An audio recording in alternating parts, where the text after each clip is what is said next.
أنا قاعد كرين حتى أن أودين وحي قاري كسارته أن مال أي جيسن أيسن أقونين مركا دواتد أبوين وحن ليا هيدو مركا يسوق قرتا waxaa soo kufsi waxa laga yaabaa in guriga loogu soo galo hooyadii gabadheeda iyadoo u jeedo si xoog ah loo isticmaalo gabadheeda meesha lagu kufsado xuquuqdeedii ay meesha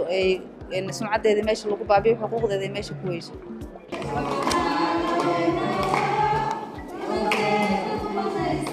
waxyaalo fara badan baan nagala soo gudboonaaday amba nagu dhacay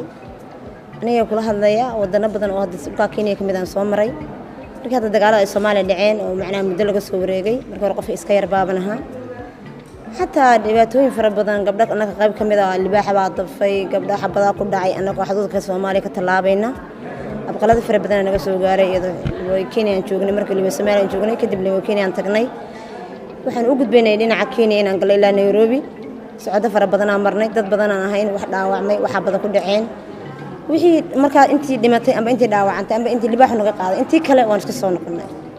marka ayaan dib ugu soo noqonay dagaalada ayaa waxay saameyn xoogan ku yeesheen nolosha dadka gaar ahaan waxaa joogsaday adeegyadii asaasiga ahaa sida caafimaadka waxbarashadii iyo ganacsigii inta badan shacabka ayaa ka barakacay magaalada taasi oo sababtay in magaalada ay noqoto meel cidlo ah inta awooday waxa ay u qaxeen deegaanada iyo magaalooyinka ku dhow marka tusaale ahaan dhinaca waxbarashada waxaa xirmay iskuuladii ay dawladdu gacanta ku haysay waxaana soo baxay iskuulo si gaara loo leeyahay balse haddana colaadda jirta awgeed ayay ku adkaatay in ay u shaqeeyaan sidii loo baahnaa saameyn badan oo isnoogu yeeshtay waxaa ka mid ah marka iskuulka aan furnay xabadii waa xoogeysteen dagaalku mar meelaas u jawaa ciidana isku horfadhiyeen annagii maxaan ahayn arday iyo macallimiin oo waxbarasho meesha u joogay markii xabadaha ayna soo gaareen waan ka duruqna waxaan u duruqna dhankaas xaafadaha dagaalkii waa xoogeystay marba waxaan u fiirinaa arday waa arday yar waxaan u fiirinaa meeshii ay nood jirta u rarnaa dhankan waa cunaynaa waxay rooneed meeshaan u rarnay adii dhowr meel 5 meel 6 meel ayaa dagaalkii u gurguurnay dhibaatadu intaa kumayna joogsan markii ay meesha ka baxeen maleeshiya beeleedkii waxaa waddanka guud ahaan ka bilowday kacdoon ay hormuud ka ahaayeen koox isugu yeertay maxkamadaha islaamka kuwaasi oo inta badan gacanta ku dhigay waddanka gaar ahaan koonfurta Soomaaliya waxayna gacanta ku dhigeen caasimadda Muqdisho bartamihii 2006 balse wax ka yar 6 bilood kadib waa laga saaray caasimadda waxaa soo baxay kooxda al-shabaab oo gacanta ku dhigtay deegaano ay ka mid yihiin marka dabayaaqadii sanadihii 2000 waxaana taasi ka dhashay barakac kale oo xoogan wasi lama kaclaysi hadini mar saddexaad hadin waxay gacanta u gashay maleeshiyaadka al-shabaab ugu yaraan 7 sano 8 sano gacanta maleeshiyaadka ay ku jirtay kadib waxaa yimid dawladii Sheekh Shariif ugu dambeedkeedii ama dhamaadkeedii waxaa timid dawladii baa soo gaartay shabaab oo lagu xuriyay magaaladu dadkii barakac way galeen dagaal ayaa ka dhacay culus dadku way barakaceen kadib